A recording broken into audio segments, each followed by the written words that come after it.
G'day guys, welcome back to Fly Fish Live Series 2. Now we're here today, we've got a great game between Tom Jarman and Louis Jasek. And but before we head over to there, just make sure that you guys, if you haven't already followed us on our socials, you'll see them up there in the top right hand corner. Go give us a follow, and also we have a Patreon page. Patreon page is for you guys to jump on and all right, so the Patreon page is for you guys to jump on and give us a bit of support. It's €2 a month, and it's €2 a month, and all the support helps. It takes a lot to get this to air, so we thank you in advance. But before we head to the competitors, we're going to head over to our special guests and our sponsors from Meander Fly Co. Head over to Ben and Steve. G'day, Ben and Steve. How are you guys? We might need to get you unmuted.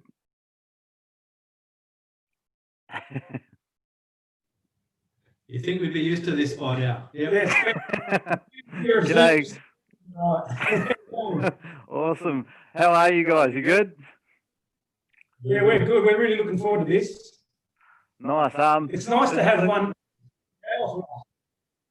So whereabouts are you guys? You're over in Melbourne as well, or? No, we're a little bit further north, just south of Sydney, in a place called Wollongong, New South Wales, and Yep. 1,000 k's north of where these boys will be fishing today. Nice. And you've just started, or you've been going for a little bit now. Meander Fly Co. What's that all about? Can you guys give us a quick rundown on what Meander Fly Co is? Yeah, look, we have been fishing mates for many years, and living not too close to the trout streams that some of these guys will be fishing in. When we have to plan our trips out, but this is a great little sort of side business for us, just to keep us passionate and interested in our fishing while we aren't on the water. And we know a lot of fishers out there are the same. They're not fishing every weekend, and it's just building a bit of a community for guys like us that are keen to keep focused on fly fishing, but can't get out there every single week. Yeah, and we're also pretty keen to bring some good gear to Australia, some stuff that hasn't been available, Australia and New Zealand. And but yeah, like Steve said, for us, we're just passionate about fly fishing, and when we're not on the water, we just love to be involved in whatever way we can. And so this was an opportunity that came our way, and we just decided we'd jump at it and see where it goes. It's a bit of an adventure. Much of what we do is an adventure, and we never know where it'll quite end up, but we're always one to give it a crack. So that's a bit about us. Awesome. We're glad to have you on the show, guys. Really looking forward to this match. Any of you guys got any favourites? You going to back? Anyone got any preference? Who's going to win? I'm back in the weather. we got Noah. G'day, Noah. Noah's and Ollie Bassett. Ollie Bassett's actually jumped on. He's there on YouTube, and he's saying he's been to Wollongong, and Ollie's actually going to play the winner of this match. But let's head on over straight away to the competitors, and we'll head over to Tom Jarman first. It looks like they're both together. We'll head on over there. Tom, mate, how are you? We have to get you guys to unmute yourself as well. You know how that feels. Here we go. There we go. How are you, Tom? Yeah, I'm good, Josh. Thank you. So whereabouts? I see that you guys are actually together. So whereabouts are you guys fishing? So Louis and I are currently like smack bang in the middle of the town of Warburton. So it's about 1 hour from Melbourne. So the mighty Yarra River that runs through the city of Melbourne, we're like in the upper stretches where there's plenty of trout. We think. We think. Yeah. We hope. Yeah. Now, how's the weather there? The weather's not optimal. It's been raining all morning and all last night. There was a big storm last night. A lot of trees down on the roads and in the river. The river's dirty, very dirty. Probably see. it looks like the Yarra is in the middle of Melbourne. So it's going to be challenging. It's not going to be what we wanted. It's not fishing like it was a few weeks ago. But hopefully we can still scratch up a few fish. So we had a little pre-fish this morning together to see what it was like. And it was tough. So yeah. Has it? How many numbers did you get this morning? Was it? We fished as a team, and we caught we had 3 takes for 3 fish in about an hour and a half. But we kind of they're in a pretty similar sort of water type. So hopefully, when we fish up through here, we can find a few more because we know what we're looking for now. Now, Louis, how are you, mate? Yeah, good, Josh. How long you been fishing for? I've been fishing like a little bit probably all my life since I was a little kid, but probably more seriously in the last few years. I think I did my first competition like 3 or 4 years ago now, and sort of getting more and more into it. Yep, nice. And I do believe you guys are going to toss a coin. Is this correct? And you're going to go one to the north, one to it is, yeah. Pete's the coin master. I've spent it. What we thought we would do is we've just got the river in the middle of town. We've split the river in the middle of this big deep pool here. And one of us is going to have, from here about 400 meters, 300 meters, probably 300, up to the bridge here. And then this beat is going to go down to the bridge just down there, which you can't see. So, and we thought, we'll toss a coin. And yeah, that's probably to go. Awesome. Well, let's get this coin toss so you guys can find out which way you're going. Yeah, it's a real coin. Evenly weighted. Yeah. Okay, you're calling, yeah? It's heads. Oh, so you get to choose which one. I get to choose, right? Oh, I thought we were going to go heads is that one, heads is that one. Oh, choose? Yeah. Okay, you choose. I know we got to pick, damn it. Do you though? I don't know, you choose. Yeah. I'm going to pick, I'll go up. Oh, okay. Oh. Yeah. For everyone's information, because we walked the beach earlier, and we both fished this bit of this area a little bit. We were saying like the upper beat and the lower beat, they're kind of different in they've both got similar water types, but this one, the lower beat, looks more fun to fish, and this one above is a little bit more complex and a bit more awkward. So, but we just don't know, where the numbers are going to be. So, yeah. What are you guys actually using? Are you obviously together so you can see what each other's going to be fishing with? We've got the same got the same rig on it. You've rigged up the same. Yeah. We've both got. I'm fishing gold heron partridge and silver, and Louis about the same. Yeah, I got an orange kind of heron partridge and a silver kind of black nymph, and a silver pheasant to that as well. And then I rigged up a streamer rod there in case I still do have some of this pool. Yeah, for this pool, just in case there's 5 minutes to go and I'm streamering, I'm in trouble. We've got Noah here. He said it looks like it's squirmy time. You didn't catch a bit. You didn't that's the thing about Australia. Like squirmies, and through summer, squirmies, mops, stoneflies, junkflies just don't really do it like they should. We squirmied and mopped the hell out of it this morning, and didn't get a take. Caught our fish in this chocolate water on normal nymphs. So yeah, and also they're all on my patch. I've got the mops and worms and stuff. They're ready. Yeah. We've also got Dave Hempel here. He says, "Nice hat, Tom." And Garrett. My hat is that? Louis got 2 hats on. Yeah. Louis' iPhone's a little bit cracked and isn't as waterproof. So Bit of an older model, my one. All right, guys.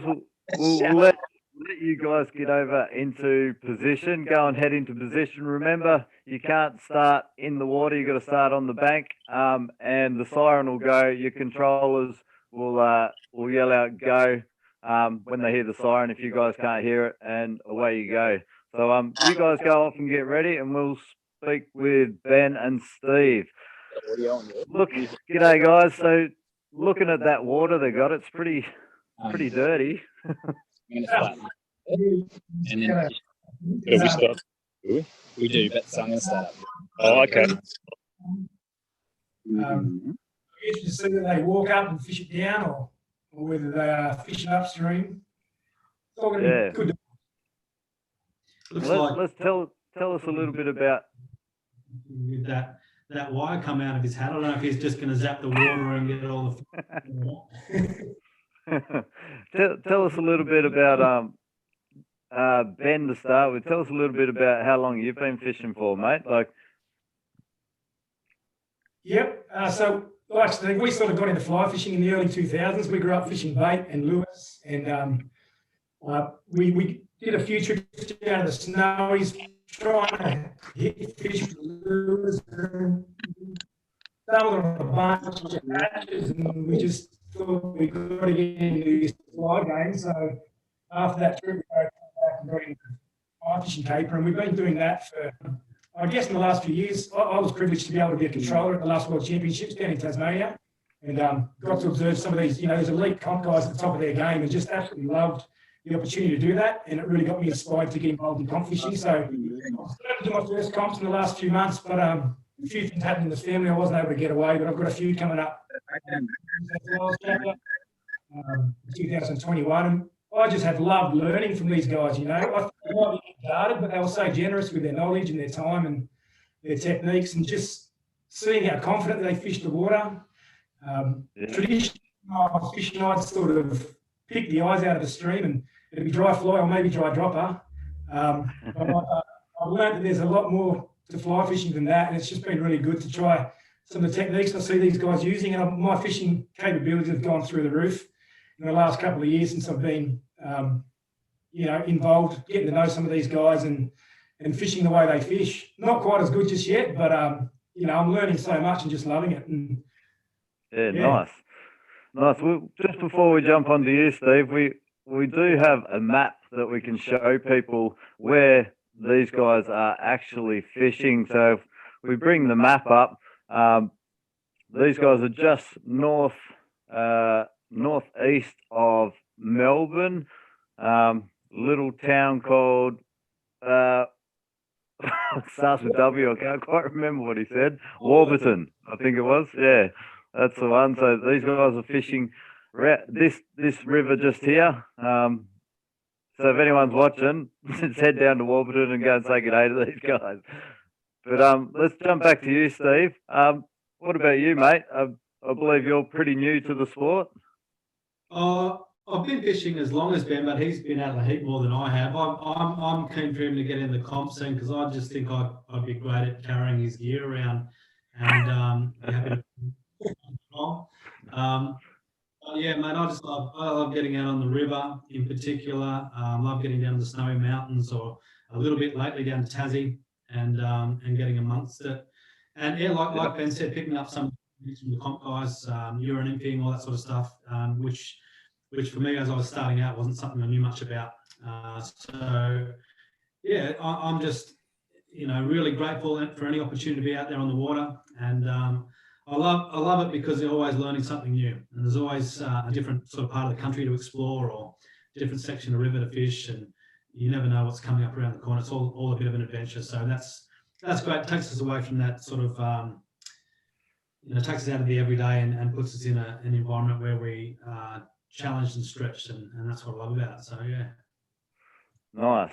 And we've got Erhan Sinner just said he's going to get Louis a new hat. he doesn't like his hat. And we've got Ollie Bassett here, Ben. He just said he likes the NZ team hat. Boys down at the World Championships, and I like it not so much because I'm a big fan of the New Zealand team, but because it's got a fly patch on it. So when it's in the river, I'm going to stick my flies. But it's a good hat. Nice. These guys, looks like Tom's still heading down. He might be heading downstream. Are you there, Tom? We can't hear you. There we go. Yep. Yeah, I'm unmuted. Yeah, I'm heading down to the bottom of my beat, which is the swing bridge down here. Yep. Just because I don't know, the water may have dropped a tad in the last hour since it stopped raining. So I think I'm just going to race around and hit as many shallow pockets as I can inly, and cover water. The thing about this river, and the thing about, I guess, Australian rivers more broadly, is that our fish just don't stack up like they do in some parts of the world. You're not going to come to a run on this river and go bang, bang, bang and catch a bunch in the one spot.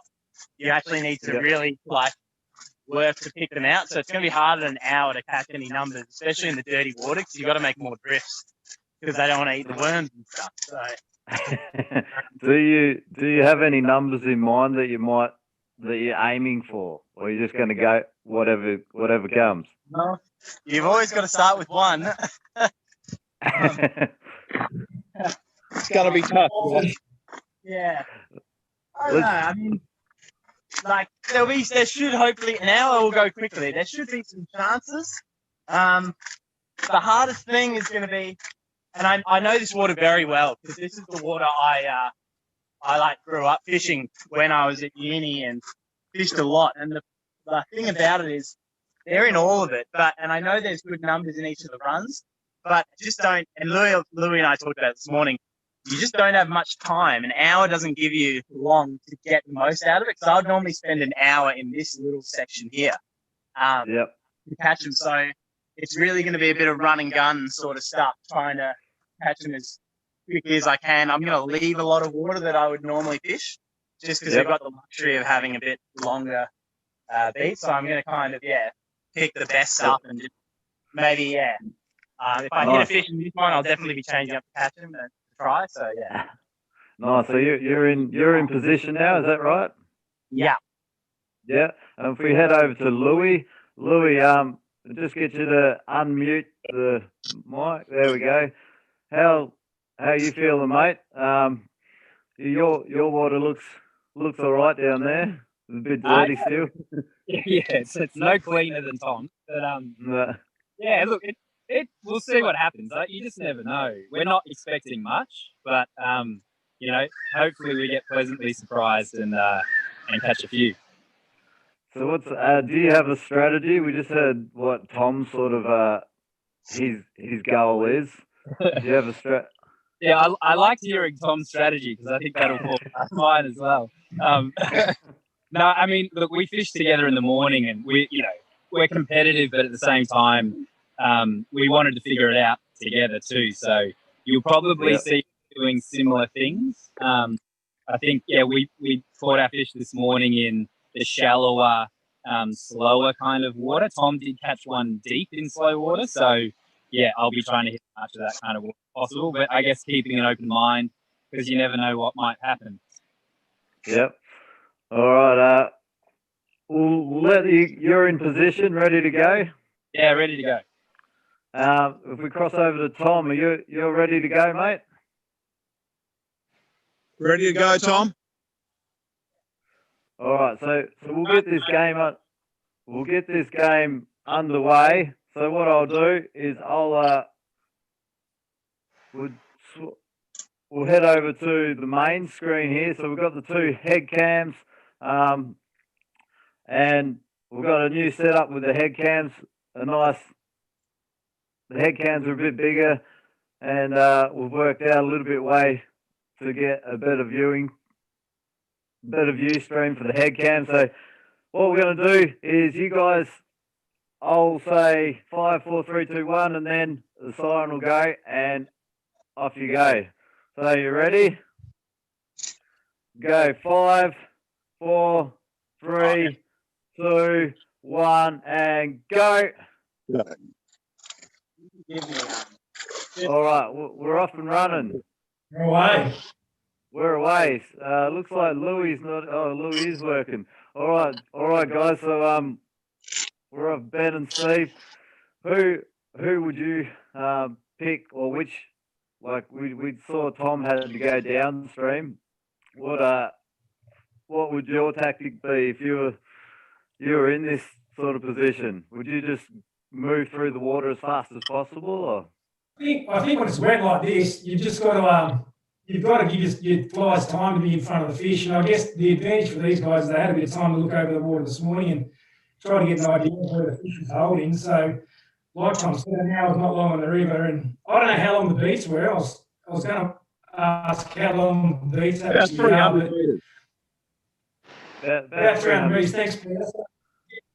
I guess the idea there is just to try to go to the water, get confident they're going to be holding fish and get as many good drifts as they can in that likely water. And I think if they can get something early, that'll help the confidence. It's always nice to get something early in the session to sort of like you're on the board, you're on the way.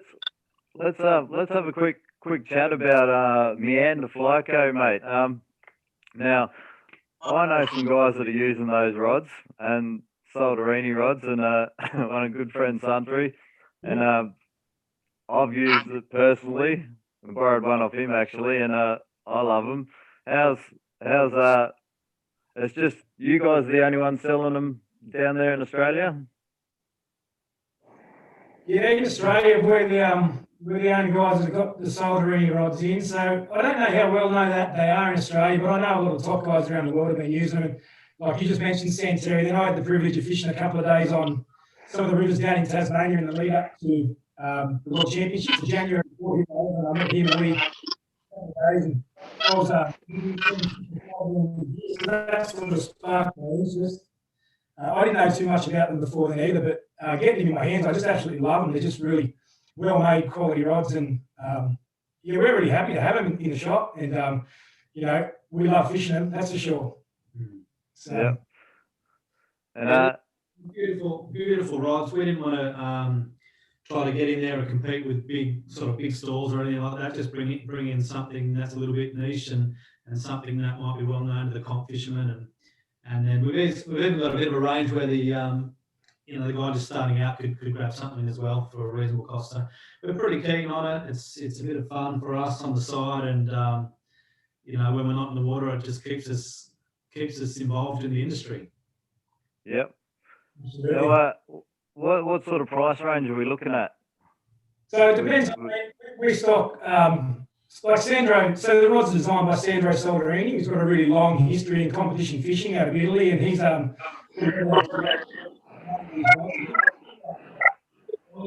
we've got some of the rods which are Loomis and Franklin.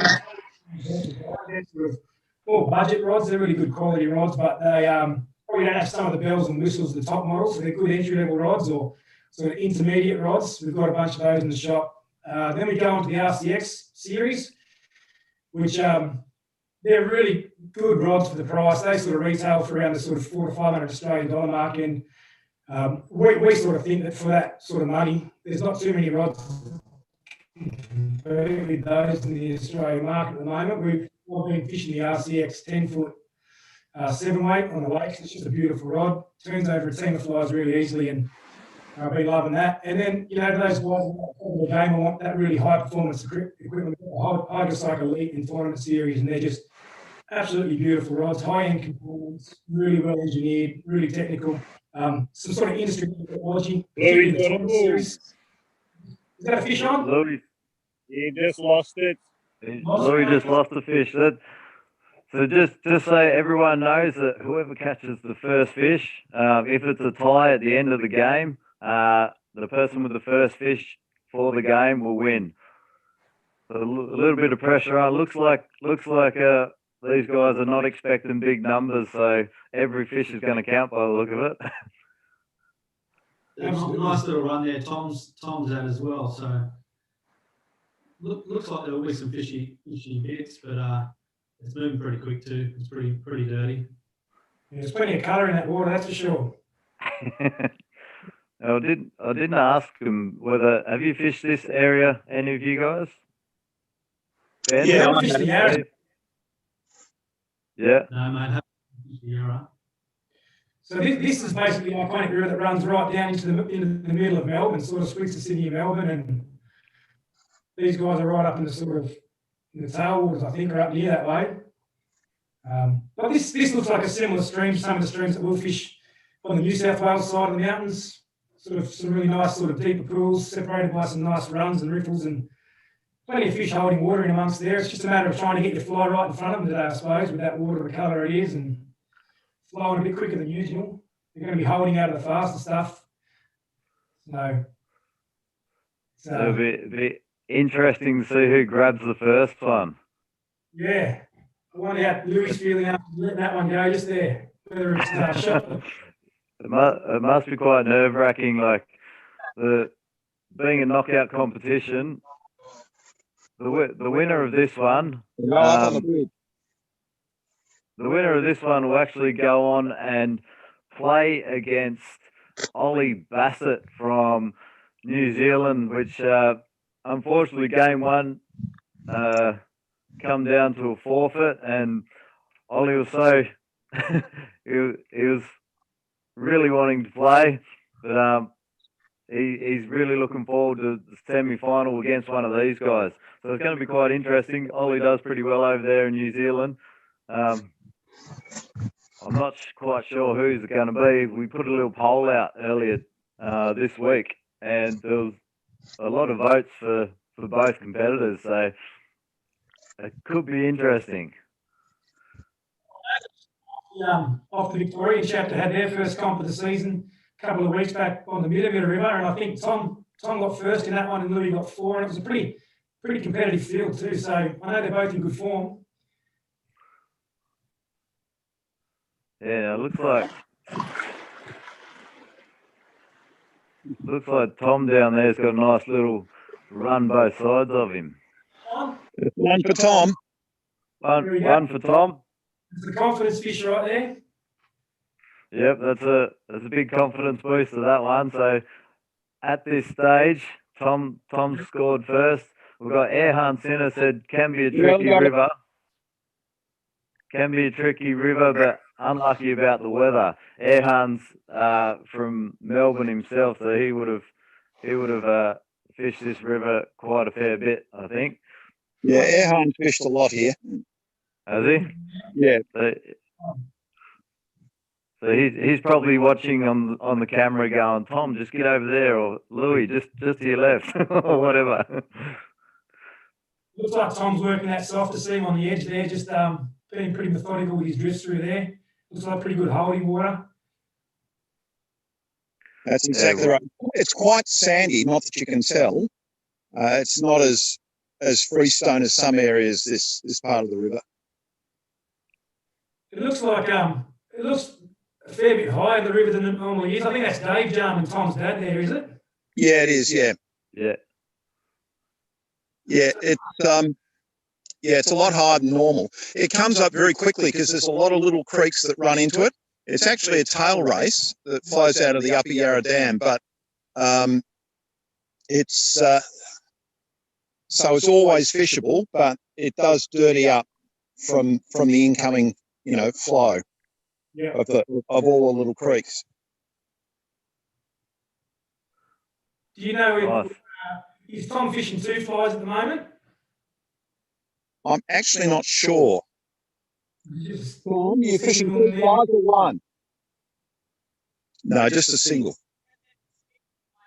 Single, yeah. Yeah. Single.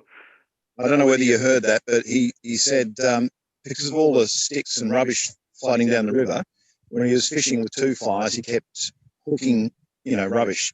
So so he's just fishing the single nymph. That's the thing I love about watching these guys is they're always thinking it through. They'll often do things against what you intuitively do, and it works best. Most guys just starting out that sort of water, they put 2 nymphs through it, no worries. But these guys are often changing it up, working out exactly what's working for the conditions. It's just those little differences, nuances, are what makes a difference with these elite guys. Yeah, the one thing I've been seeing, especially at the Worlds, is how fast they can change a fly. Yeah, and just how willing they are to do that. They if something's not working, they'll know pretty quickly what it is, and they won't waste too much time. They'll just change it up. What's happening with you, Louis? Tough to cross. It's very high and. So Louis trying to get to the other side there, is he? Yeah, and the river's flowing very, very high and dirty, and he's going back up the way he came. Yep. Okay. Rules like that.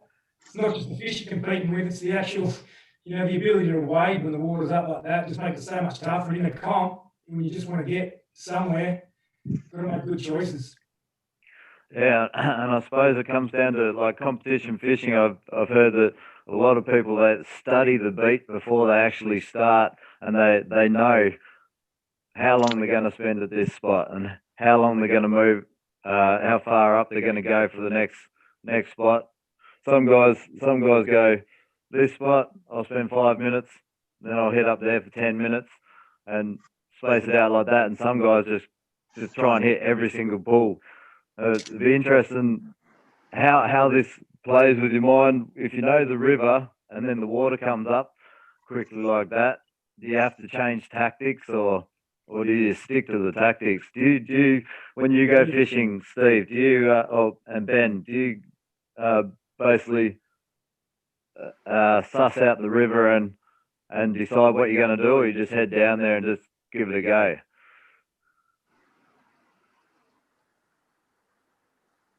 We get to the river, we maybe do a bit of stalking on the bank for a while, see if we can spot anything, and then just get in and give it a go. But I think if you were to look at both of us on the river fishing, you'd see Ben as a very patient fisherman, and you'd see me fish a run, 5 casts, and then throw a big dirty rock in there and see if I can just a fish in there that I missed or something. I'm not as patient.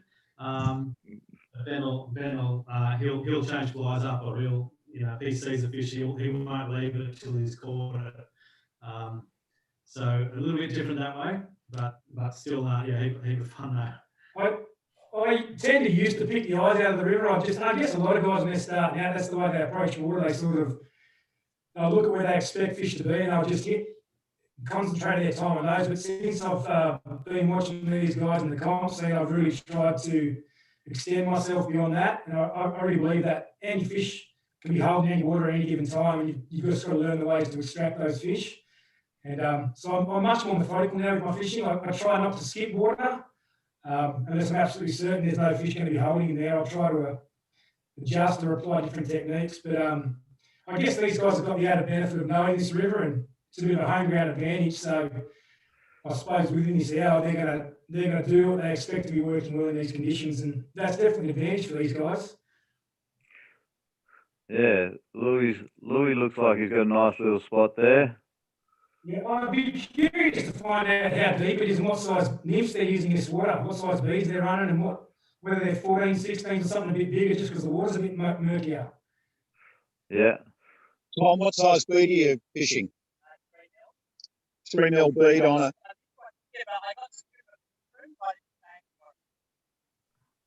So 3 mil bead and a size. 16. 16. And now, Pete, is there rainbow and browns in this river, or mainly browns? I believe both, yes. Yeah. But I don't know the river as well as Tom and Louis. Yeah. Great thing about today's comp is that they are fishing the same river, so they've got the same conditions, and pretty fair fight, I think. Yeah. I love it. What I love about this comp is the innovation that you've shown to set it up. Because it's a pretty innovative idea to keep the comp scene happening, and people interested when they couldn't fish themselves. So yeah, it was a really concept, mate. Yeah. Cheers. It was we just wanted to keep the comps going, and we found out this way, and it was brilliant to have these guys jump on board while they couldn't fish in the other competitions and give it a go, and it's done really well. So great feedback, and we're really looking forward to the rest of Sector 1, and then bring on Sector 2 and 3 and the World Final. Okay. Finals, they flying the finalists to the same river. Yeah, so what will happen is the final will be held in Ireland in September. So the 8 finalists so in Sector 1, there's going to be the two top 2 to make the final. They will win themselves a ticket over to Ireland. And so every finalist will be fishing the same river. So it's all same conditions, same river, a bit like what these guys are doing right here, right now. Looks like Tom's found some good water just there, just up from where he was fishing. Yeah, we've got here Noah's come on and said, I don't know if you can talk about it, but I've noticed both of them are fishing relatively heavy leaders, and he wonders why. I can't answer that one for you, Noah, but do you find, Ben, with your experience, is there a size leader that you would pick in these type of rivers in Australia? Generally, these guys will fish in a single or a double nymph rig. They usually run a straight mono leader through their cider and then their tippet. Usually they try to go pretty thin, especially in the quick water, to try to get the flies down quick and try to reduce that drag. I'm not sure. Maybe one of the controllers can ask what they're fishing. I know a lot of these guys will fish sort of 7, 8x. Look, when they're fishing. Tom normally fishes 7x, Yeah, but 7x. I'm not sure what he's fishing today. He'd be fishing at 0.10, which is 7x, I believe. Yes, 7, 8. The thinner tippet, it's not a leader, it's the tippet. The thinner the tippet, the easier, the less friction it poses to the water. So the fly becomes more natural. But then you have the problem of if you catch a bigger fish, you could break it on the thinner leader. So you've got to find a happy medium. We've got Airhan's jumped on and he said they'll be fishing a lot lighter than what they would be fishing in the States. Noah's over there over in the States.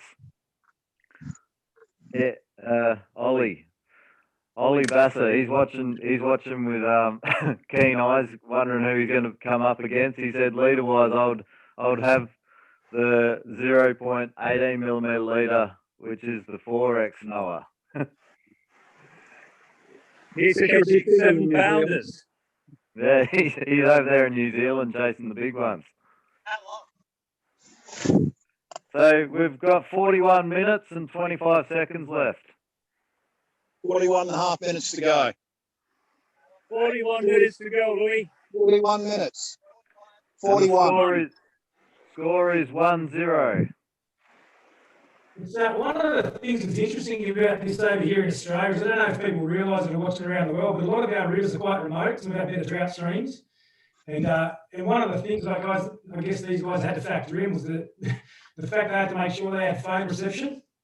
Perhaps if these guys had gone a bit higher up the system or a bit more remote rivers, they might have had a bit higher fish count. But one of the things in Australia is it's a big country and not a huge population, so sometimes there's a few black spots. Yeah, that's one of the strategies and one of the challenges of this game also is making sure that you've got phone reception, and it's you're probably going to fish more. You're probably going to fish more places that you don't usually fish in a way, because usually a lot of fishermen they head out, remote and stuff like that. It'd be cool to get hold of a satellite phone, and I don't know if anyone's thought of that one yet, but for the comp and head out into a real remote spot. But what's that? Yep. now you're giving ideas out there. Get the sun off. Yeah. Well, it's good to see that there's fishing not too far from the centre of Melbourne. I think this is probably half hour, 40-minute drive from Melbourne, and a good little trout stream. So And there is a very high head of fish Yeah. in the area too, because there's a lot of little spawning streams. It's just unfortunate that it's not the best day for catching numbers. Yeah. Yeah, it's definitely put them through their paces. How far have they made it up the beat, Dave? Sorry? How far up the beat has Tom made it? Oh, only 75 yards, Yeah. if that, maybe only 50. Yeah. So he's still got plenty of water ahead of him. Yeah, but a lot of it is a big long pool, which poses its own challenges. So has he spoken about the potential of swinging some streamers if it's not Yeah. happening? Yeah, he has. Yeah. But he's trying to pick the most productive water first, which is this bottom section. Yeah. Just fishing those edges of those little runs into the pool. Is that his game there, is it? Yep. Yeah. Yeah, behind these boulders, in the softer water at the sides. And is he sort of putting a few more drifts in than what he normally would, given the colour of the water there, or? I think it's a bit of a trade-off between trying to cover the water and you know, making sure the fish sees it. Yeah. We've got one guy over on our Twitch channel, IDK 200_6. He said, "What fish are they all fishing for?" It's mainly it's basically a salmonoid competition, but I think they're mainly fishing for browns. It's mainly brown, but there are some trout. But there are some rainbow. Nice.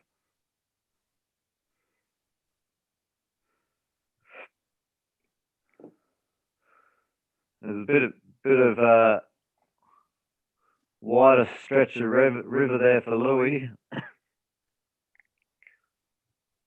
Looks like Louis was just fishing a bit further away from himself there, trying to go over that quicker seam and the softer stuff over the other side. Yeah, it's more interesting here that there are rocks. Unfortunately, there are a lot of snags as well. But Louis did hook one fish. Unfortunately, it didn't stay on, and he has not had a touch otherwise. Is he just fishing a single nymph as well, Peter? I'm looking at the camera. I'll just have a look. I think he's single nymphing at the moment. Yep, he's single nymphing, probably because of the snags, I'd say. Yeah. Let's head on. Let's go over to Tom's head cam if we can. Can we switch to Tom's head cam? There's a pretty good view here. Tom's got a nice little stretch of water there. The water's going quite quickly. From your experience, Ben, is it this sort of fast water? Would you tend to use a heavier bead nymph? Yeah, I think what Tom's trying to do there is he's just trying. You can just see off the edge there's some softer seams of water, some softer current flow just there, and that's where you'd expect the trout to be holding up in this sort of water in these sort of conditions. And so I think he's trying to reach over that quicker stuff and just get that softer edge there, and just hopefully he gets a drift in front of him.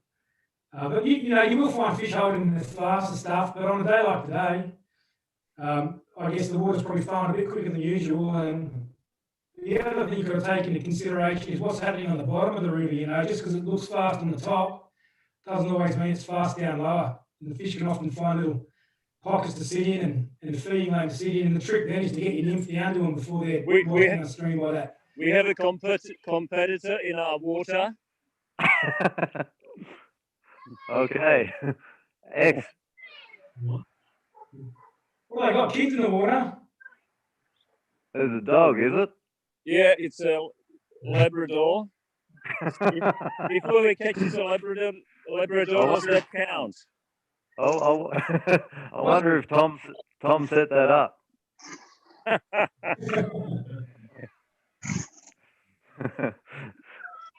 don't think so, because the rock went in off the swing bridge before. The rule book, but I think you should get something for a Labrador, Josh. Something, you reckon? I think we need to take that one to the judges just in case. What about ducks? The ducks. we'll put all these down on paper, mate, and we'll we'll go to the rule book and see if we can sort something out for with the judges. Sounds fair. Are there many people stopping to see what you're doing there, Peter or Dave? Yeah, there are a few people throwing sticks at the Labrador for the Labrador.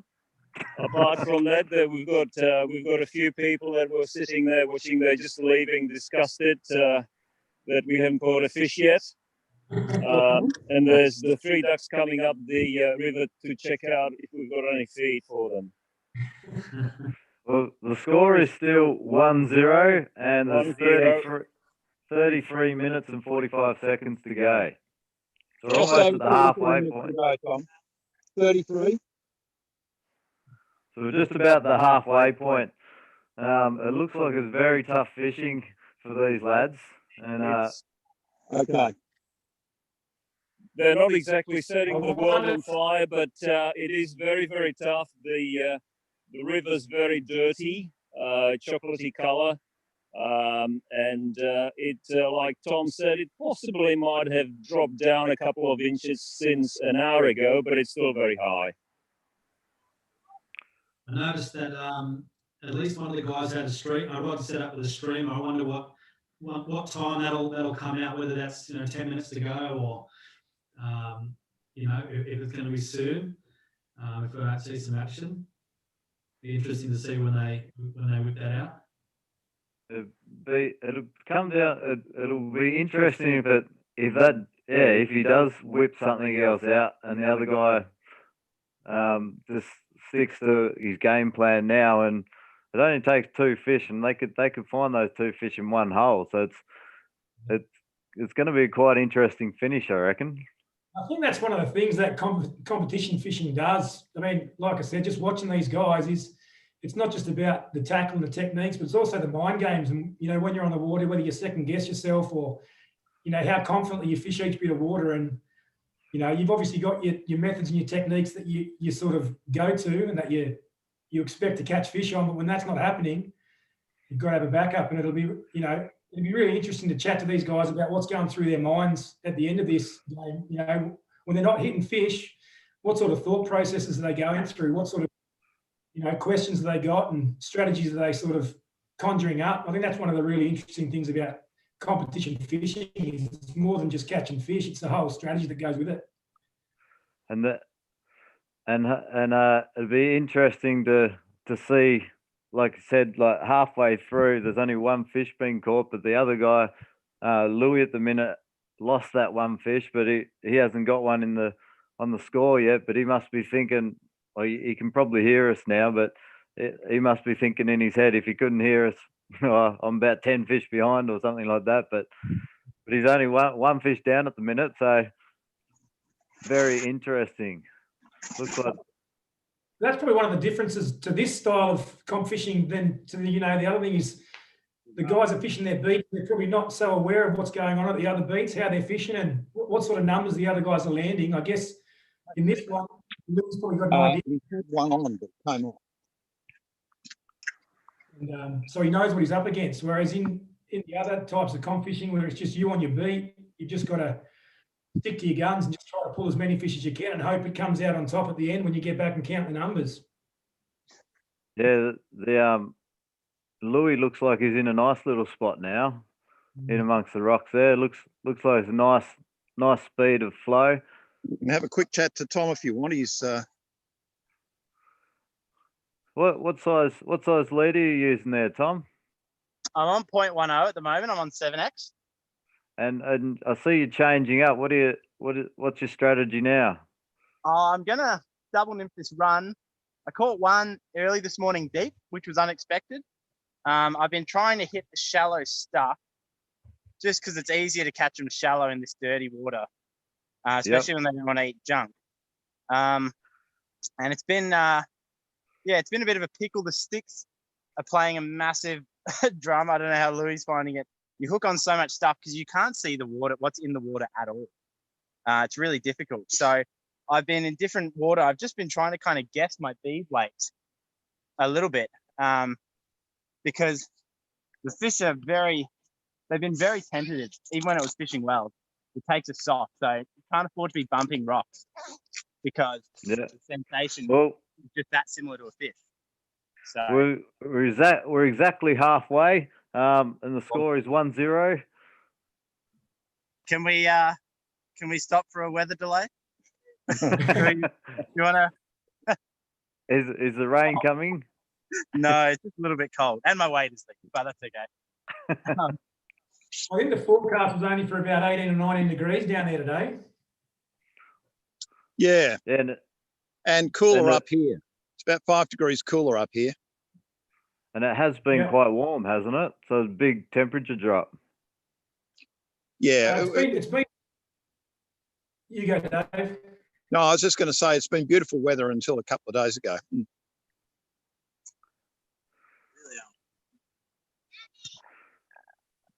It's great to watch these guys. Sorry, Ben. You go. I was just going to say that there's been some really big weather a bit further north, and I think these guys are getting the sort of residue of that now down in Victoria. But there's been a lot of flooding up in northern New South Wales. They've had 500 mils in just a day, and so it's been really, really wet. And I think these guys are just hitting the residue of that now. So they've had some good weather, and now it's just hitting them, which is not great timing. Yeah. It's interesting to watch these guys, when they cast upstream and that, like how smooth they bring it down with the water flow. Have you learnt a fair bit how they do this with the Euro nymphing style? Yeah, you go. I think the key for these guys, and this is what these guys are so good at, is they really get in touch with their nymphs really early in the drift. So a lot of the guys are just learning this tight line nymphing techniques. They'll get their flies up there, and while their flies are getting the depth, they're not really getting in touch with the line. But if you can see Tom there, as soon as he gets those flies upstream, he's using that line hand to really get in touch with his flies early, so he can get, take detection really early in the drift. And that's one of the things that these guys do so well, is they're accurate with their casting. They know exactly where they want to fish. They know exactly sort of what depth they want to fish, but they're also in touch with their flies for a considerable length of time during the drift, because often Euro nymphing, you're not drifting for as long as you might with other forms of fly fishing. So being in touch is key. And you can see how Tom's managing his line there on every drift, making sure he's always in touch so he can feel the slightest mistakes. Because often the fish will hit really early in the drift. And so if you're not in touch, you'll miss those. Yeah, what length rod do you like to use, Ben and Steve? I know you guys sell a fair few 10-foot rods. Is that correct? Yeah, we do have a range of rods there. I'm currently using a 9'6" with an extension piece to put it out for nymphing. It's a 3-foot, and yeah, I love it. Just gives you that extra bit of reach over that water, and that's been a really nice rod to fish in the RCX series. You've been using the tournament. Yeah, so I'm mostly fishing a 10-foot 3-weight, but a lot of the comp guys now, they're sort of going 10'6", even 11-foot rods. Give them that little bit of extra reach. They're often just 2 or 3-weight rods. But, nymphing rods sort of range anywhere from usually about 9'6" up to the 11-foot rod range. And you guys don't just sell rods, do you? Meander Fly Co. You guys have a range of products, correct? Yeah, we do. We've got, we've got lines, we've got tippet, we've got reels, combos, and we can also special order in whatever people are looking for. If they're looking for something specific that we don't have in the store, we can special order that in. But like Steve said, we're trying to sort of bring in gear that is already readily accessible in Australia. We're just trying to provide, I guess, a point of difference. And as well as being a store, we want to create a space where fishermen can sort of, I guess, get their fix in between time on the water. So we've got blogs and podcasts, and we're starting out at the YouTube channel, which is only pretty early stages at this stage. But if people are anything like us, we're always looking for something that keeps us connected to fly fishing. And And that's really what Meander Flyco is about for us, much more than just being a store. Yeah. Yeah, we've And found then probably the best thing that we've had with fishing, just getting out with mates and hanging out together and making sure that we're keeping each other sort of in contact with each other and keeping each other happy and healthy, and that's been a really great benefit in life, doing that. So not just about the fishing, getting out there with mates, having a good time, bit of an adventure, and the fishing's obviously what we're going for, but it's kind of a bonus too. So yeah, certainly not out there to try to just run an online store. Yeah. But just bring people together that have shared interest. Absolutely. let's head over to Louis's head cam if we can. See if we can bring Louis's head cam up. He looks like he's fishing. He's fishing in a really small spot there. Must be a nice little deep hole. And these type of places, myself, I'm only a novice fisherman myself. I'm no pro. Those sort of places, I probably wouldn't even look at. I'd just keep walking. But watching these guys pull fish out of little spots like that it's pretty cool to know there's fish everywhere. I think that's one of the things you learn from watching these guys is the sort of places they pull fish from on a pretty consistent basis. I mean, they're not shooting lights out today with the conditions, but you watch these guys at the top of their game for any length of time, and you're just continually amazed by how many fish they get in what you might think are the most unlikely of spots. And often I find myself in a river now going to the places that I probably would have found myself skipping over in years gone past, and finding that those places fish better than a lot of the places that I traditionally would have fished. And I guess this Euro nymphing technique in particular allows you to sort of fish a lot of these spots that you probably would have passed over if you were, just looking to dry drop of some water. And it's amazing how close with the Euro nymphing they catch fish. Like it's just a meter or two from you. I'll be at your feet, and you'll feel the. And that's the thing. These guys are so stealthy on the water, and I guess having a bit of colour in the water today probably helps in that regard. But also, here we go. Louis just got one. Louis got one. He's on. Yep. I'll see if I can get closer. Now Nice that's a work. brownie, Louis, isn't it? Brown. The scores are now tie with 22 minutes to go. 22 minutes to go. He's on. Yeah. 1-1, Louis. Well done, Louis. So 22 minutes to go, 1-1. So at this stage, as it stands, it's 1-1. Tom caught the first one. So if Louis gets the next one, and there's only one more in it, then he might snatch it. But there's quite a few votes come in, like I said earlier on, and the votes it started off with a lot were leaning towards Tom, and then all the votes started coming in for Louis, and it's going to be interesting. I wonder if that'll now give Louis confidence to keep fishing that nymph where he got through in the end there, having landed that one on the nymph. He was probably sort of thinking there, he's trying to change it up, but getting that one there probably makes him go, all right, we're into something here.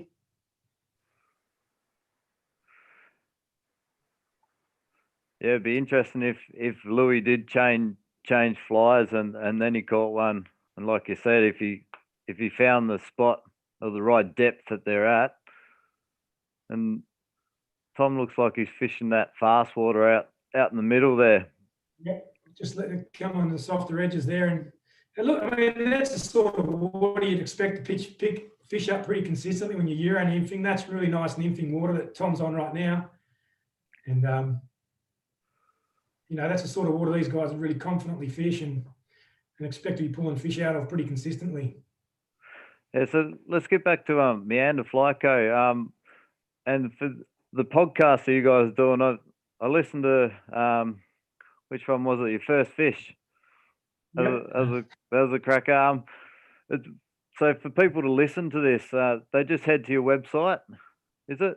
And they find it from there. probably the easiest thing is to jump on Instagram and look us up there. Just follow the link, and it takes you to all those different things: the blog, or the podcast, or the shop. But yeah, the podcast is something we're just starting. If you've listened, you know we don't take ourselves too seriously. A lot of fun. Tell a few stories. We'll line up some special guests in the coming episodes, which will be great. Hear some of their stories and maybe hear about their first fish experience, or even some of those funny things that happen out in the river with some of the guys that are well known in the Australian scene. So yeah, jump on Instagram is probably the place to start. We've gone on Facebook as well, or straight to the. Or if you search for, we call the podcast On the Fly, because we don't want it to be a long drawn out thing. It's just 15, 20 minutes. You know, if you're heading to work, or I like to do it when I'm listening to vacuuming. I like podcasting. While I'm doing the vacuuming, I like listening to a podcast. So short, sharp, sweet. If you search On the Fly, it should be available on all your favourite podcasting platforms. And you know, one thing we want to encourage anyone that's out there, if you've got a great yarn or a tip or a question, you can definitely shoot us an email at info@meanderflyco.com.au, and we'd love to get as many people out there, you know, tuning in and contributing to the podcast, because we certainly don't know even too much of what there is to know, and we really think that in fly fishing we can all learn from each other, and you know, knowledge shared is knowledge gained. So you know, we'd love to have as many people out there that feel they've got something to contribute, to get in touch with us. That'd be awesome. Be good to nice. Josh, loved about the fish coin. Sorry, what was? Yeah, we'll mate. It's quite exciting to hear about the fish coin app. Yeah, the fish coin app. It's on Kickstarter at the moment. We're trying to get the funds together at the minute, and it's going to be a lot of fun. It's the same concept as Fly Fish Live. It's going to be a 1 hour fishing competition, and you can fish against anyone in the world. So, and basically each fish you catch is worth fish coins. So you build up your fish coin wallet, and then you can use those fish coins to play and make a wager against another competitor anywhere in the world and try and win their fish coins and stuff like that. And you get extra fish coins for small, medium, or large. It's gonna be quite good. We just can't wait to get it out. I think it's August. We're aiming for August. It's a brilliant idea. You must have a lot of time on your hands. There's been a lot of hours put into that, mate, I tell you, over the last 2 years. It's been 2 years keeping your mouth shut about how excited you are about it. It's a pretty hard thing to do. We've got Erhan come on here and he said, Ben and Steve, I love the podcast. Well, thanks, Erhan. It's we'll have to get you on one time. I'm the president of the Victorian chapter of Fly Fish Australia. So I'm sure you've got a few yarns to share. All right, so we've got 17 minutes left, and it looks like Louis on the move. Oh, Tom just changed flies today. When he came out of the water before he changed flies, yeah. That looks like there's quite a crowd on the banks down there have gathered around to see what's happening. Yeah, I think they're just enjoying the walk. It's very popular around here at Warburton, particularly when the day's better. I don't know. I think they might have come down for Tom. So, pretty good water that Tom's just fishing there, Dave. What would you expect to pull on a good day here? That sort of water. Don't know if Dave can hear. Yeah, I'm not sure. It would be interesting to know whether if are you there, Dave? Sounds like he's gone. But it would be interesting to know when the water's a little bit clearer, like you said, how many numbers they would expect from there usually. There's some good holes in there above the head there. I think Tom's was saying that he'd catch probably 8 fish per hour normally. Yeah. Yep. It's a good looking bit of water. Might have to get down there, I think. I'm not sure what Tom was up to there, but he's right now. Looks like we've lost Tom's main cam, but we'll stick with Tom's head cam for a minute, and let's see how he goes. Now, when you're casting like where Tom is now, would you be what sort of distance would Here you we cast? go. Louis got another one. Louis got another one on. Look out! He's got another one. The score is now 2-1. Show us the fish. Whoa! Nice work. There it is, under the bridge. Was it? Yeah, just below the bridge. Yep. Yep. It's funny how often you catch trout under bridges. They must love the cover or something. It's true, isn't it, Ben? Yep. And usually the big ones They too. always seem. Yep. Yep. 14 minutes Was to that one of go. Louis' tactics, Peter? Do you know he was looking? 13 minutes. 13 minutes to go, Louis. So in terms of casting, you were just Two asking against one, Josh. Louis. With nymphing, it really depends on what sort of water you're fishing, how deep it is, how shallow it is. You've got to think about the entry angle of your flies. If you're fishing, it looked like the water that Tom was just fishing before might have been a little bit shallower. So you want to try to get more of a shallow entry with your nymphs to give them a bit, so they're not sinking as fast, and trying to sort of flatten out your leader maybe. It's quite technical when you're fishing nymphs in shallow water, and I'm certainly no expert, but it's just one of the reasons I love this fishing is there's just so many different nuances, and you can fish all types of water on a nymphing rig if you know what you're doing, and yeah, but usually you're not casting too far ahead of yourself, and like we said before, often the fish are taken right at your feet or even behind you on the end of your drift as your nymphs are coming up through the water. They might imitate a merging sort of insect or something, and the trout might jump on them. So it's a pretty lethal technique. Yeah, it looks like. Not sure what's happened, but where's Louis now? He's down. Looks like he's fishing down under that bridge I think there. we've got about 11, Louis. How long have we got, Louis? Would like to know. You have just under 12 minutes to go. It's 2-1. Under 12 minutes, Louis. Now this one's going to have to go to the judges, I think.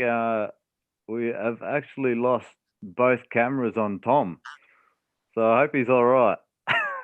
Hopefully he hasn't fallen in. Looks like Louis got some good water there in front of him. Maybe he was saving this to the end. Yeah, that water over the far end that Louis looking at. Would you be hitting that fast stuff or just on the edge? Do you fish just the edge of the fast stuff, or? You'd probably start on the edge and work those softer seams and then work your way out towards the middle. But you'd definitely be looking for that. You can sort of see where that quicker stuff's coming down and then the softer stuff on the edges there in those seams. So we got Tom's head cam back. But generally that sort of water, you'd start from the edges and then work your way in. Yep. It's good to get Tom back on there. Had he landed any fish there, Dave, in that little stretch while we lost him? I don't think Dave can hear us. Dave's gone. So we've just got Tom's head cam at the minute and Louis' main cam. And it looks like a stretch of river that Tom's fishing is a bit wider than what Louis' been fishing. I don't know if that makes it more challenging for Tom to try to find him in amongst a bit of the water.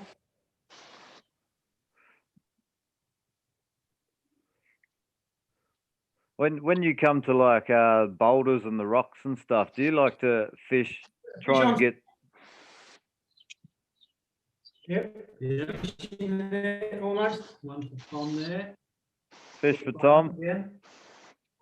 Is it Take in? it down to the wire. That makes head again now. That's 2 each.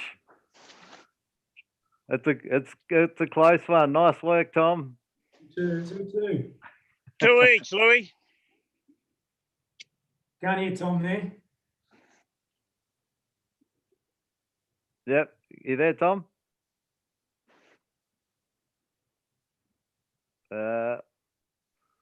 We can't hear you, mate.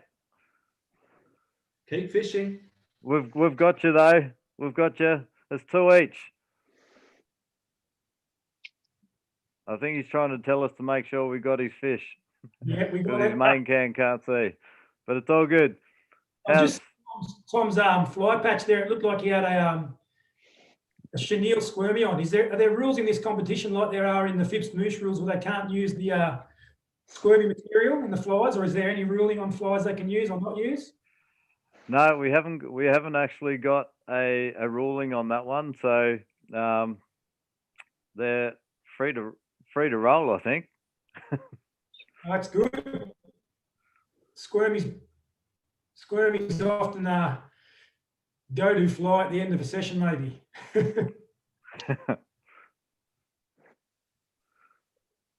This one's going to be really Working around that boulder, and a good chance in that much water there's more than one down there. Is it? Was he on again? No, he's just moving spots. No.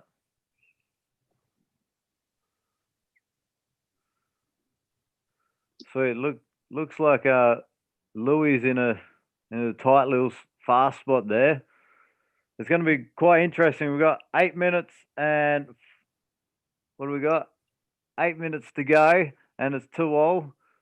Tom's actually just put himself back in front with that fish, seeing as he caught the first one.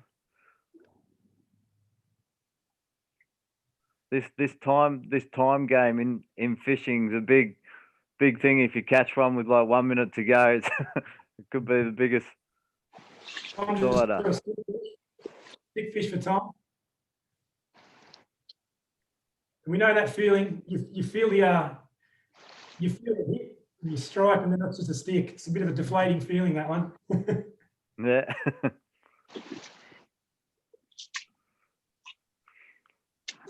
Come down to the wire though, isn't it? I mean, I remember on the World Championships, I had a guy called Bram from the Netherlands who fished 4 hours on my beat, and he hadn't hit a fish all day. And it was literally 30 seconds to go in the beat, and he landed the best fish of the week on the Meander River, and he was absolutely smiling like a Cheshire cat because, like you say, it can change so quickly.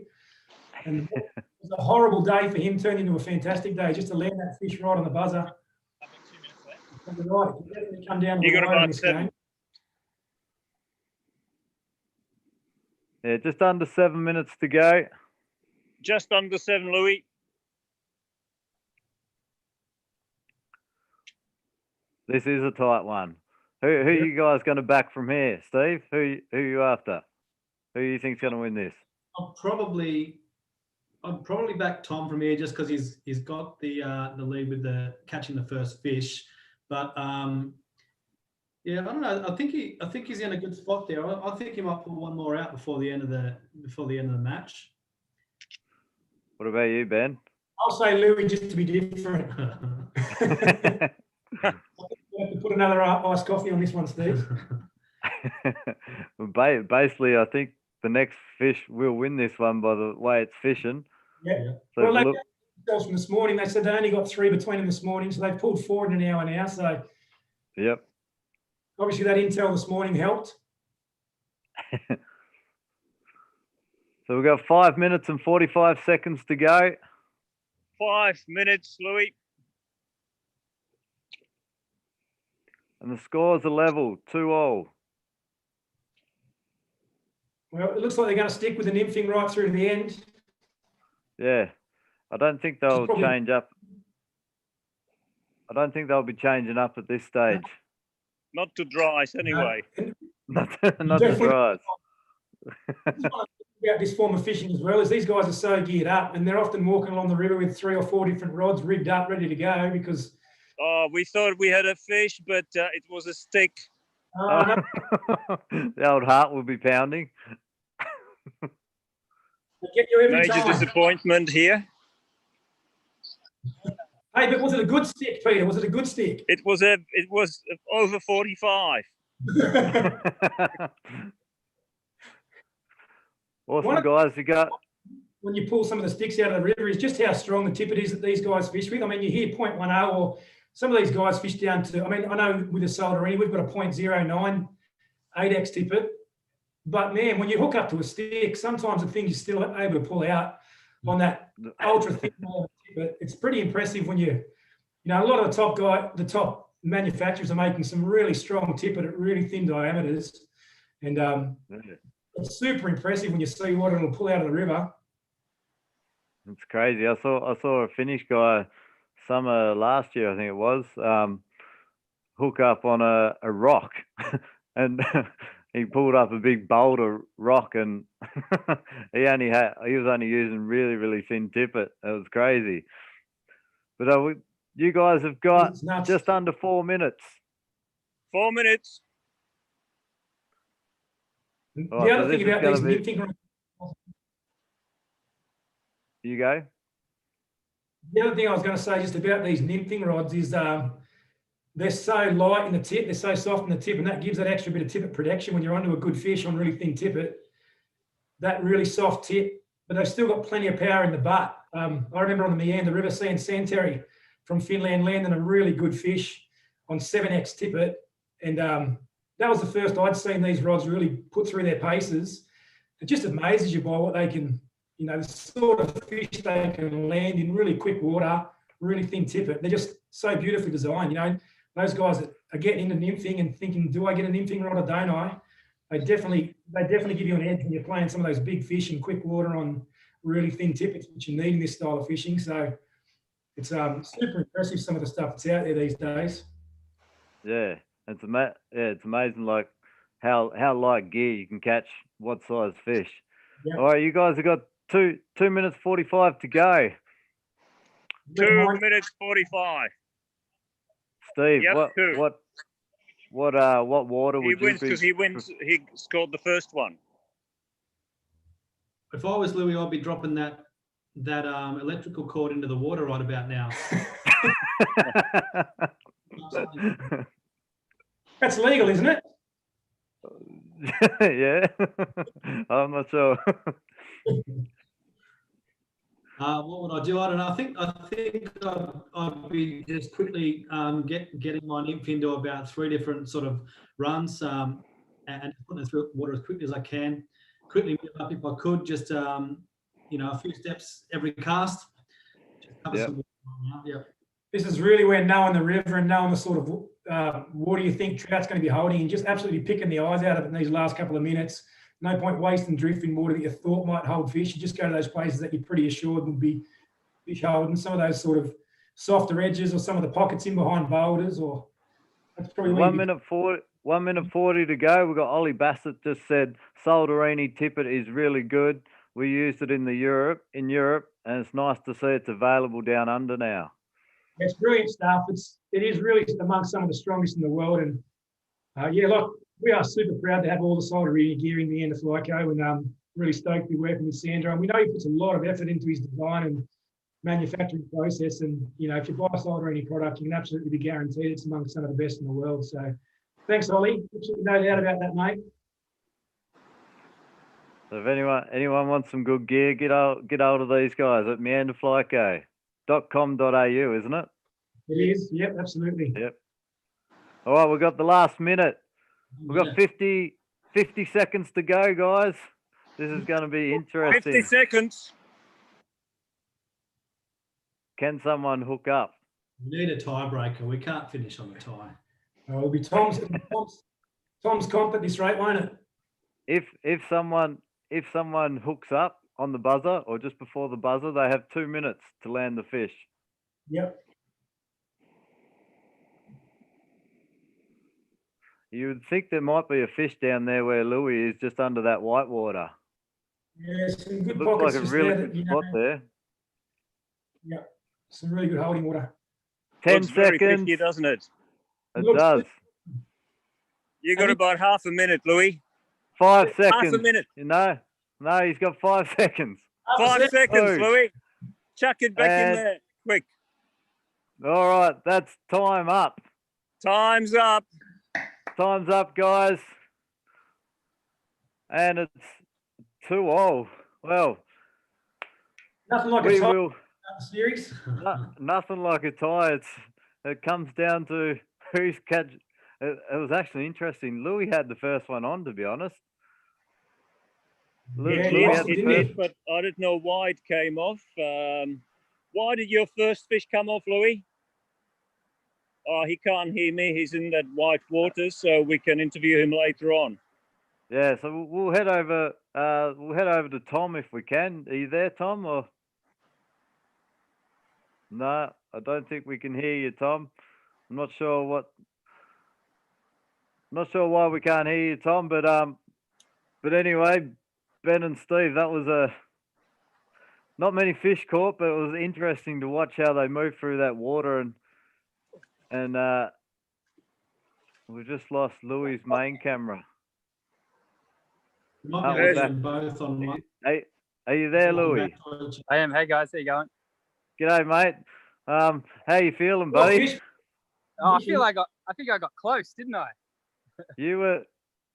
It come down. You finished two fish each, and it actually come down to who caught the first fish. Now I do believe you had the first fish on. I do, yeah. And he came off pretty quickly, unfortunately. But anyway, that's fishing. Okay, Hey? well, that is fishing. What happened when he come off? Was it he ran a stick or anything like that, or? No, I think I don't know if Tom had the same thing, but it was like that this morning. The takes are very, very soft, so they're not smashing the flies or anything like that. So he just took it a bit weird, and he sort of fell off after a couple of seconds on. So yeah, I'm sure I could have done things better, but sometimes that just happens. But yeah, I think they're particularly touchy today with the river being the conditions that it is. Yeah, well, both of your fish, were they brown trout?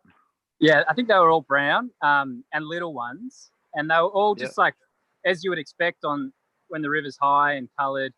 I don't know if Tom was the same, but they were all kind of in slow water, off to the side, in areas that a lot of people would probably just walk straight through.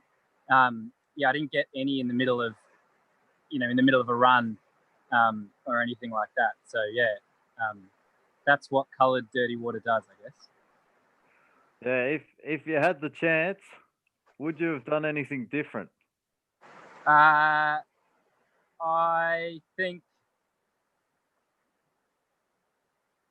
don't know. I think when I got my first fish, I got a little bit more confident that my plan was the right one. And it's always hard when you sort of start fishing. You have something in your head that you want to execute, but you're not really sure if it's going to work or not. And you're thinking in the back of your mind, do I need to resort to plan B or not? But yeah, when I got my first fish in the net, I thought, okay, no, I think I'm doing the right thing. I reckon had I actually landed that first one early on, I probably might have got that confidence 10 or 15 minutes earlier and might have fished a little bit better at the start. So, I mean, you know, you can't do much about that, but I tried my best, and I think what I did was probably the right thing. We'll see what Tom says though. Yeah, have you got any questions for him, Ben and Steve? Got any questions for Louis? What size nymphs were you using there, Louis? What size beads and what size, like 14s, 16s? And how deep was the water you were fishing? So the fish, the beads, I mostly fish like a 3 mil bead single nymph. I had the double nymph with me, which had like a 3.2 and a 3 on, just for those slightly deeper holes. But the single nymph, the idea was I'd cover the shallower water with that and almost like drag my flies across. I found that I didn't need to present it all that well to them. So yeah, 3 mil beads. It's a size like 16 or 18 hook. And yeah, all the fish were sort of, I felt like they were up high in the shallow kind of water, slow stuff. So yeah. We've got Tom here.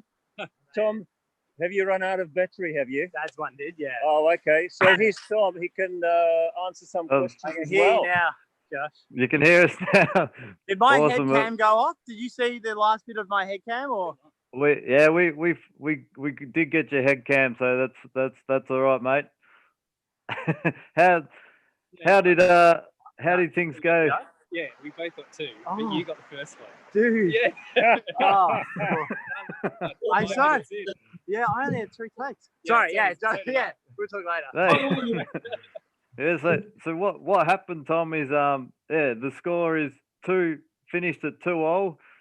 You actually landed the first fish, so you are officially the winner in this awesome. match. Unfortunately for Louis actually had the first fish on early, and Really? Louis had the first fish on early, and it got off. It came off after 2 seconds. It was like, Dude. Was it in the run? It was on the town side in like a shallow little thing. Dang. That was really Well, hard. Yeah. that- Yeah, go close together. Yeah, so go, Josh. what were you using? What nips were you using? So I used quite a few because I changed a bit, but I caught fish on gold-beaded heron partridge and copper-beaded orange tag at the end. And I missed one. Actually, no, I missed 2 in the end because I missed one right at the death. Single nymph thing, but they were all on 3 mil beads. I don't know if you saw on the head cam, I had a bit of wind at the last, kicked up in the last little bit, so I double nymphed a bit of the pocket water because the pockets were long enough and got one on the orange tag there. But I was quite lucky because I did it really tough. So yeah, it did look like tough fishing for you blokes, but well done, guys. It was great to watch and see you guys work about the water the way you do. And Tom, you will be coming up against Ollie Bassett over there in New Zealand in the first semi-final.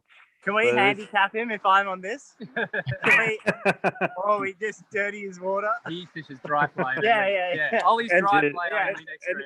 And he fishes 3x tippet Oh, Yeah. yeah. Good idea. because his fish are 9-pounders. Yeah. Do you know anyone over there in New Zealand? You can start wording up and talking tactics. No, Ollie's a lovely guy, so I wouldn't do that. Do you have any questions for him, Ben and Steve? Any questions for Tom? Tom, did you say you got that last one on the bottom nymph or the top? On the point fly. I ate the copper-beaded pheasant tail, copper-beaded orange tag on the point. I didn't put it on for any reason other than I was like, gosh, I need to change something for myself mentally. So I didn't actually change the weight or anything. I just changed the pattern for myself for a bit of confidence. And then it happened. It's funny how that often happens as well. Yeah. Yeah. Were you feeling takes or you seen the takes today? Say again? Were you feeling the takes, most of the takes today, or were you seeing them? Yeah, no, felt all of them. Didn't see a thing really. I was feeling I'm blind. Feel. If you have good contact and should be feeling them. That's why I wanted to. Oh, we're getting closer. I wanted to fish a single nymph as much as I could because I knew that I wasn't going to get many takes for the session, and you're always a better chance of landing one on a single nymph because you've got like direct contact to your point fly. If you fish 2 flies, you go down. You've got the hinge, so you're not going to detect the take as well.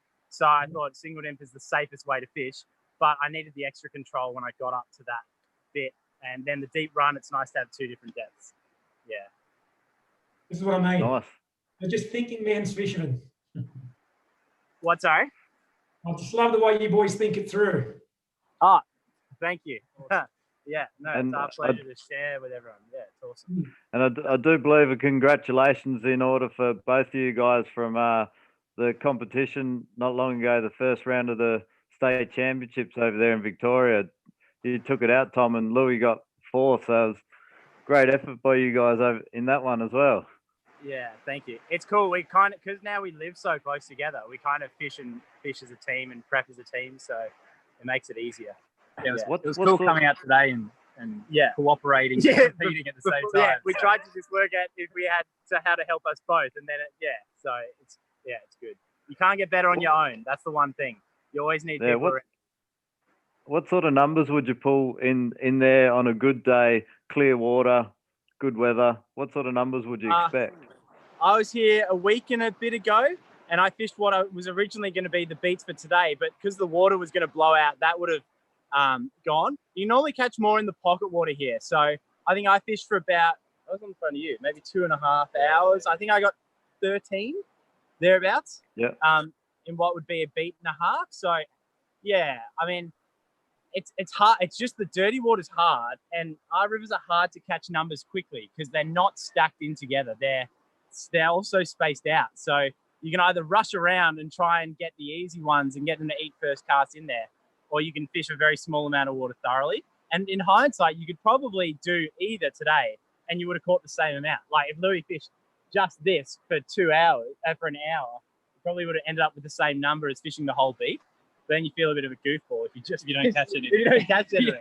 Yeah. So it's just kind of tough like that. So, and that's why we often have, I'm rambling on.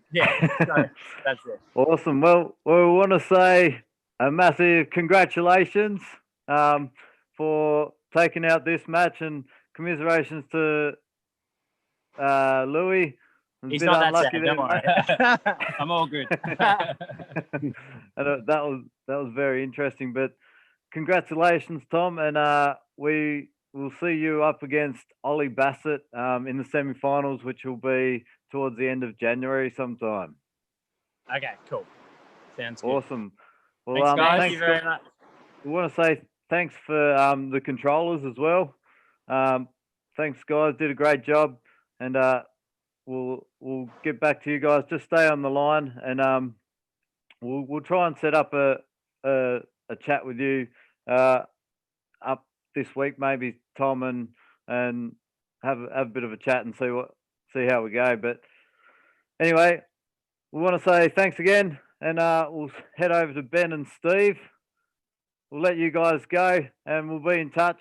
Tom and Louis, thanks again for competing, and it was great to see you guys fish. Well, fish, boys, tough conditions. Stuff. Cool. Well, Ben and Steve, thanks, guys, so much for coming on the show, and it was great to meet you guys this way, and I really look forward to this Meander Fly Co podcast and the episodes. I'll be tuning in for sure, and I know there's a few people that'll be tuning in as well. And I'm sure I know a few guys down there in Tassie that want to get hold of this Solderini gear. So good luck with all that. And how long you guys been around for with Meander Fly Co? All right. It looks like we've lost Ben and Steve, but anyway, want to say a big thanks to everyone for tuning in and watching. We now have a winner, Tom Jarman. He'll be coming up against Ollie Bassett in the first semi, and next game is scheduled for the 9th and the 10th of January, which will be Lewis Hirsch over in the USA up against Florent Lebec. And that's scheduled for Aussie time, the 10th of January. So stay tuned for that one. And then a week later, you'll be seeing Erhan Sinner up against Noah Shapiro over there in the USA as well. So a couple of great games to come. Want to say a Merry Christmas to everyone. Stay safe out there. Thanks everyone for tuning in, and look after each other. And we will see you. Stay tuned. We'll see you coming up in early January. Thanks for watching. Until then, it's bye from us here at Fly Fish Live.